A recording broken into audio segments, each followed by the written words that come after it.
How to block adult sites on iPhone. To get started, first of all go ahead and open up the Settings application on your phone.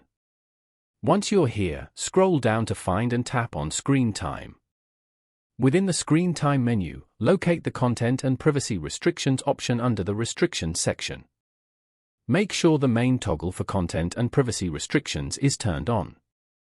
Inside this menu, find and tap on the App Store, Media, Web and Games option.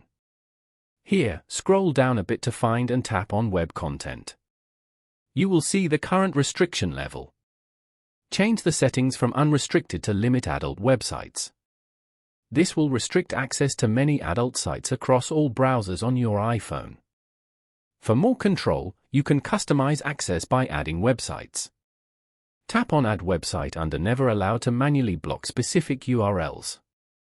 In the URL field, type the full web address of the website you wish to block, and then tap Done at the bottom right corner. The website will now appear in your restricted list under the Never Allow option. Following these steps, you can easily block adult sites on an iPhone.